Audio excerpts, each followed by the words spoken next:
everybody. This is the Bat Hound, sniffing out the best ASA softball bats there are. Welcome to another Bat Hound interview. We have a special guest today. It is the none other Cole Campbell. How's it going, Bat Hound? All right. If I was a sports announcer, that's probably how I would announce you. So thanks for joining us. You don't get to hear my name said like that a lot, you know? So tell us a little bit about yourself, your softball journey, at least, get us started out down that road. Well, I've been playing softball since I was about 20, and I'm 36 now, so about 16 years. Yeah. Started out, I just watched my dad play when I was little. I was up at the fields playing wall ball, him and my mom playing softball. Yeah. Always couldn't wait till I got to be, 18 to play. So picked it up with the church group. We were playing just league somewhere.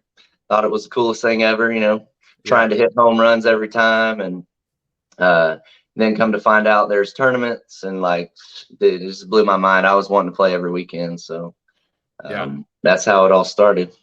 Now, were you playing baseball before that, or you just jumped right into softball? No, I was a basketball guy. I played baseball when I was in 5th and 6th grade, back when it was like kid pitch, but then once middle school started, I didn't really play baseball anymore. Okay. Yeah. Which some people say kind of helps, because I didn't have to change my swing. Right. Yeah. From a baseball swing, I just kind of learned my softball swing on its own. Yeah. Yeah. So, and over the course of 16 years, I mean, you've played a lot. You've been in some pretty big tournaments and everything. Any specific one stand out as one of your favorite victories? Yeah. So in 2016, I was playing B.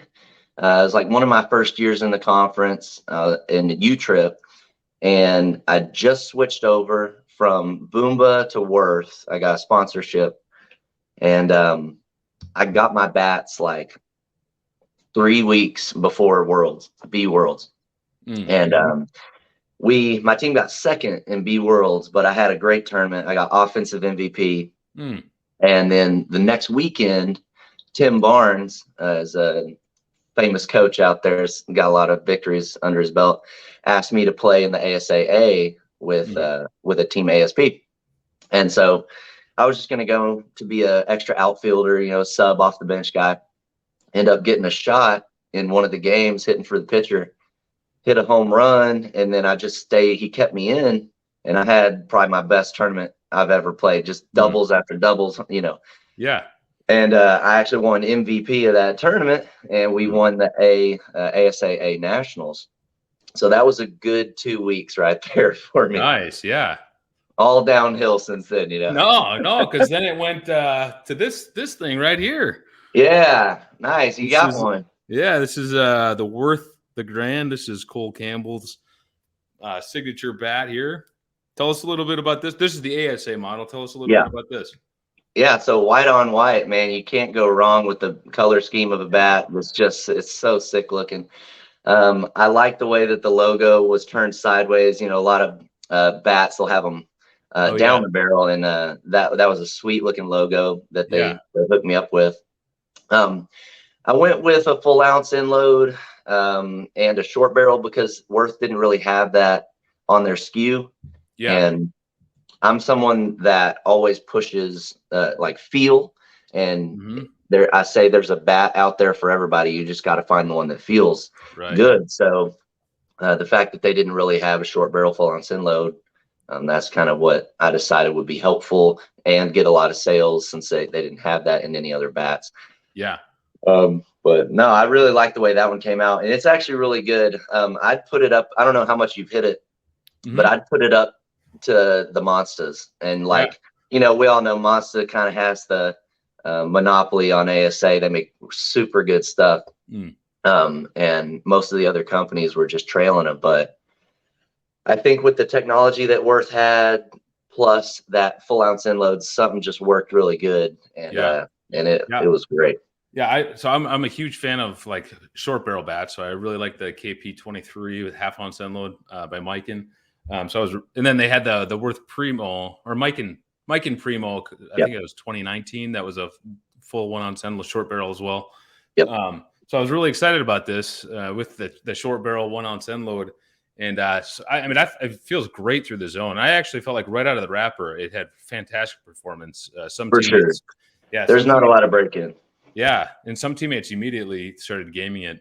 I wanted to ask. I don't know if you experienced this or not, but like so I've experienced this like on some of my monster bats where there's almost like a quiet zone after a couple hundred swings. It just kind of goes quiet. The performance goes down a little bit, and then it opens up back again. And at least for the monster bats, I understand it's the inner barrel breaking in.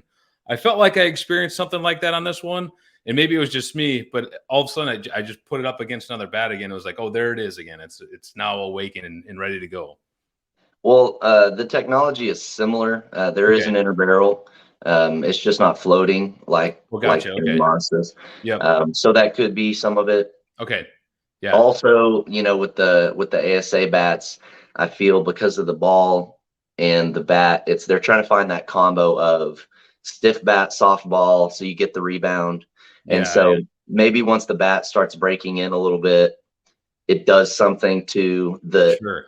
the correlation between it and the ball. And so Yep. maybe it has to get past that Hmm. to make the ball the hard part of it, or I don't Yeah. know. But Yeah. Once starts getting to the science part, it's my brain freezes. But that would make sense. But but I've I really definitely enjoyed felt that swinging it. before. What's that? I said I've definitely felt that before, Yeah. Yeah. where it's like this bat died, and then all of a Yeah. sudden this is the hottest thing. So tell us a little bit about what you're currently working on to improve, if there is anything. Um, Always working to improve. It seems like with a softball swing, you're kind of going up, and then you hit a bad patch, and then you go Hmm. up a little higher, and then you hit a bad patch, and you just got to Yeah. work through it. So before, when I was really working on my backside stuff, it was like then your pull side struggles, and Oh then you yeah. work on your pull side, and then the backside struggles. So it's just a constant battle to be as good as you can in both areas. And I got really good with right center gap, and then and then I learned how to hit the lines. But right now, I want to be able to hit the middle. Okay. So that's kind of where I'm working on, is really picking apart the middle, because the Hmm. higher up you play, when you're out of home runs and you need a base hit, you really got to be able to pick apart that 5-man and the Hmm. pitcher. But they're so talented, good pitchers and good 5-men. Right. It's hard to do. So to be able to hit the middle without bouncing it right to the pitcher's glove, um, is something that I really want to get better at now. So that's what I'm working on. Yeah, yeah, it's good to hear. I mean, I think it's for some of us. I just play kind of local stuff around here, but we can look at some of the guys that have played at a really high level, like yourself, and just think like you eventually got to a place and it just kind of stuck. But it's good to just hear that you're always working on something new and how to improve every little piece. That's great. And I thought I saw a video, or I know I saw a video, but I think what you said on the video, which by the way, I should mention, Cole runs a channel called Hitting with the Nation. So you should check that Yeah. out. There's a video Thank you. on there where you're kind of demonstrating some tee work. And I thought on the video you said you do primarily tee work in kind of when you're working on something. Is that accurate? Yeah.